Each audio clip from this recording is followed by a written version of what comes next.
Jesus, I'm looking like Pinocchio today with this dang sunburn. It's not even May and I'm already sunburned. The life of David.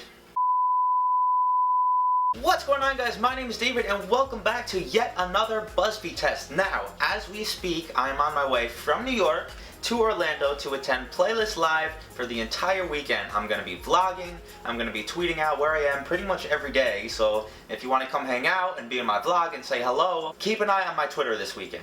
Anyways, this week's recipe is one that I've been trying to get to for a while now. It's sort of similar to the cookie truffles we did a few weeks ago, and those turned out pretty good, so I'm hoping for the same with these. Let's get started.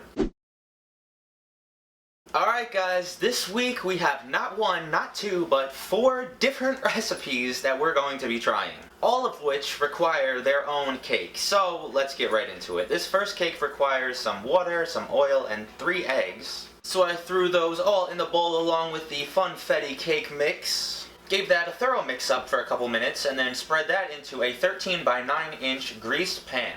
By the way, yes, I did buy my mother new spatulas. Popped it into a 350-degree oven for 34 to 38 minutes, and there we have it. The next thing I did was let it cool for 10-15 minutes, then popped it right out of the pan, cut it in half because that's all we're going to be needing. It is up to you to decide whatever else you want to do with the other half. Anyways, you're going to throw half of the cake into the bowl and crumble that up into little bits, then throw a half cup of vanilla frosting in there with it and mix that up. And now that we got to this cookie dough consistency, I'm going to start rolling the dough into balls, about 2 or 3 tablespoons in each one.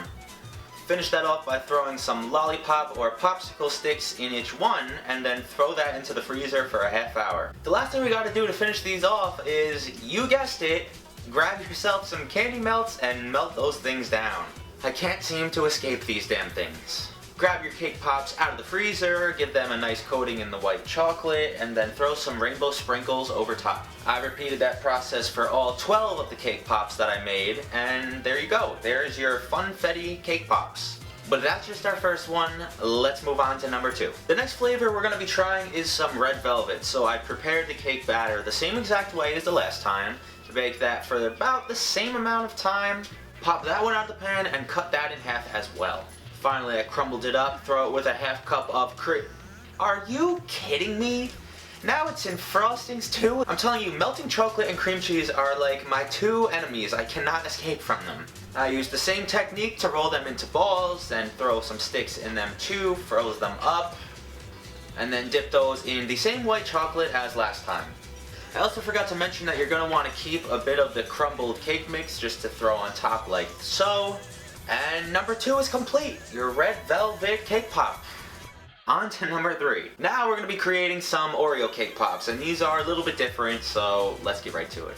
I made some chocolate cake, took half of that cake as well, crumbled that up, threw in half a cup of chocolate frosting with this. Mix that up till you get to this interesting looking mixture. You guys know the drill by now. Finish them off with some sticks and into the freezer. Now here's where this one changes up a little bit. Instead of coating the outside with chocolate, we are going to deconstruct some Oreos like so. We're going to separate the creams from the chocolate wafers, melt down the creams, and then crush up a bit of the chocolate wafers. And to finish them off, we're going to grab them back out of the freezer, give them a nice coating in the melted creams, and then throw a couple of crushed Oreos on top. I could be wrong, but at a glance, I'm thinking these are going to be the best. Anyway, let's move on to our 4th and final cake pop. These ones are going to be some cookie dough-esque pops. So I quickly whipped up 2 round yellow cakes just to see if it was going to make a difference. I grabbed one, crumbled that up, then again with the cream cheese frosting.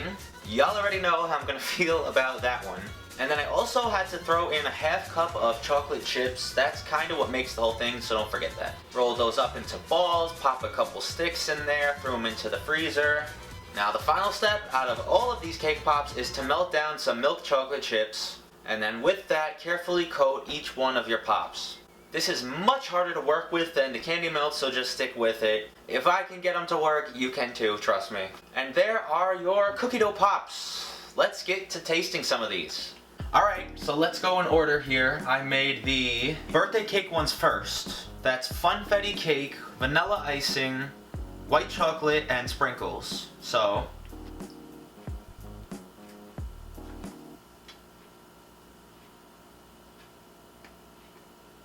It's been a while since I made these.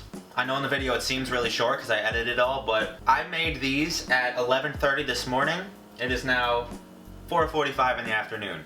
That's how long it took me to film this. Anyway, because of that, it's really warm inside, and the texture is just kind of like putting me off. It's like, wants to be smooth and creamy, but it's not. It's like a little gritty from the cake, and I don't know. The taste is okay, but the texture just kind of like hits the taste right out of the way. Obviously the shell's good with the chocolate and the sprinkles, but I'm not crazy about it. I'll give it a 6 out of 10. It's like okay, it's alright. Up next we have the red velvet with the cream cheese frosting.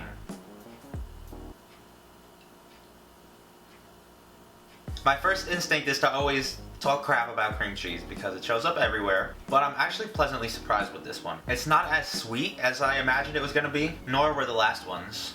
They're not like overwhelmingly sweet at all. And that actually has good flavor to it. I'm kind of shocked. A slight upgrade. Still not insanely good. 7 out of 10. I think that's fair. Alright, now for the one I'm probably most excited about. The Oreo one with the chocolate cake, the chocolate frosting, Oreo cream outside, and Oreo crumbles on top.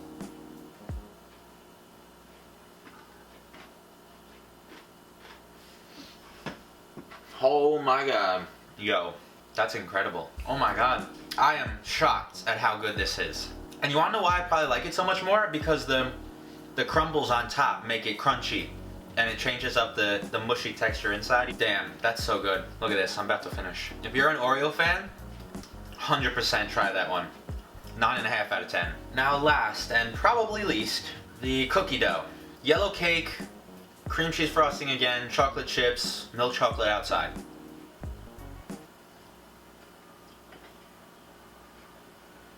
I expected this one to get the same rating as the red velvet, but this is probably a little higher.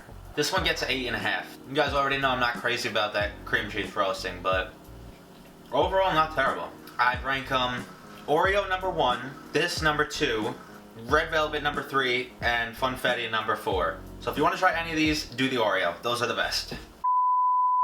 Hope you guys enjoyed this week's video. If you did, smash a like on it for me. It means so much when you do. Can we hit 6,000 on this video? Can we just take a minute to admire how nice this little platter I made up looks? This should be at like a corporate event or something. Google. Let me know when your next one is. If you guys have any more suggestions for recipes that I have not tried yet, leave them down in the comments, tweet them at me, write on Instagram. I hope to see some of you guys in Florida this weekend, and other than that, I'll see the rest of you right back here next Thursday. Peace!